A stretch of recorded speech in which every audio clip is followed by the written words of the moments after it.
Assalamualaikum warahmatullahi wabarakatuh. Sahabat yang budiman, kali ini kita akan berkisah tentang kisah toleransi beragama ala Rasulullah Shallallahu Alaihi Wasallam. Setelah Hamzah dan Umar masuk Islam, kaum musyrikin Mekah sebagian khawatir terhadap dakwah Rasulullah Shallallahu Alaihi Wasallam.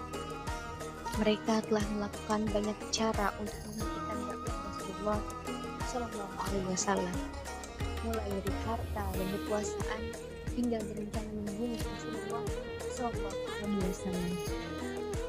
Ketika kaum musyrikin Quraisy gagal dalam perundingan, hasutan, bujukan dan ancaman intimidasi sampai kegagalan yang dialami Abu Jahal yang hendak membunuh Rasulullah Shallallahu Alaihi Wasallam, mereka kemudian mengajak Rasulullah untuk mengambil jalan tengah. Sahabat yang budiman, beginilah kisah toleransi beragama ala Rasulullah Shallallahu Alaihi Wasallam. Ibnu Ishaq meriwayatkan, dia berkata, pada suatu ketika datang orang-orang Quraisy kepada Rasulullah yang saat itu sedang tawaf di sekitar Ka'bah. Mereka adalah Al-Aswad bin Al-Muttalib bin Asad bin Abdul Uzza, Al-Walid bin Mughirah, Umayyah bin Khalaf, dan Al-Az bin Wa'il As-Sahmi. Mereka semua termasuk sesepuh dari kaum Quraisy. Mereka berkata kepada Nabi Muhammad Shallallahu Alaihi Wasallam, "Wahai Muhammad, bagaimana kalau kita bekerja sama dalam ibadah kita? Kami akan menyembah apa yang engkau sembah, tetapi engkau harus menyembah apa yang kami sembah.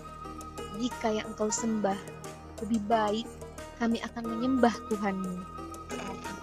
Jika yang kami sembah ternyata lebih baik, maka engkau harus menyembah Tuhan kami." Lalu turunlah firman Allah Subhanahu wa Ta'ala.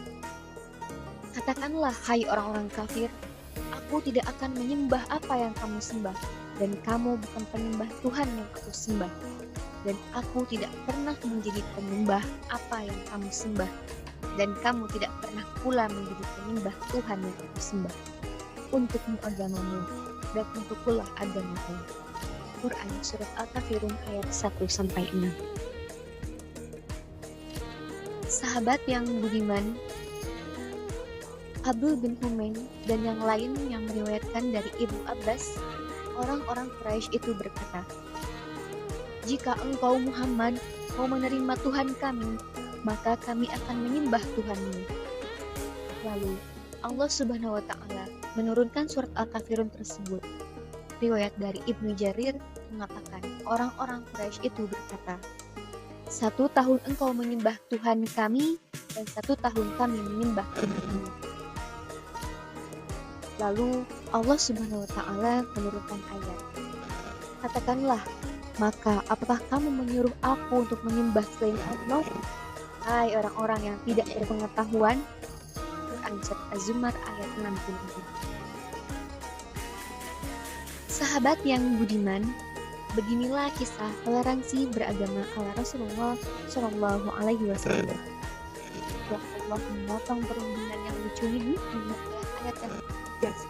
Orang-orang Quraisy tidak harus saja.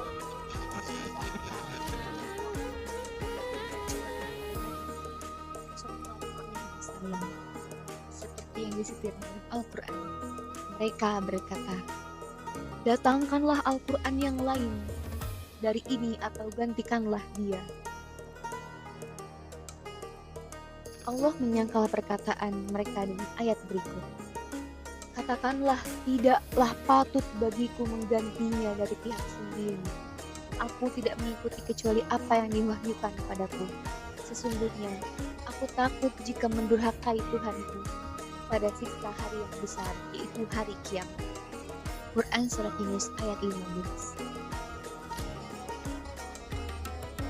Lalu Allah Subhanahu wa Ta'ala memperingatkan dengan ayat berikut ini. Dan sesungguhnya mereka hampir memalingkan kamu dari apa yang telah kami wahyukan kepada kamu, agar kamu membuat yang lain secara bohong terhadap kami. Dan kalau sudah begitu, tentulah mereka mengambil kamu jadi sahabat yang setia. Dan kalau kami tidak memperkuat hatimu, niscaya kamu hampir condong sedikit pada mereka. Kalau terjadi demikian, benar-benarlah kami akan mendapat seorang dan akan mendapatkan siksa yang berlipat ganda di dunia ini. Dan begitu pula 2 kali lipat seperti itu. Dan kamu tidak akan mendapat walaupun terhadap kami.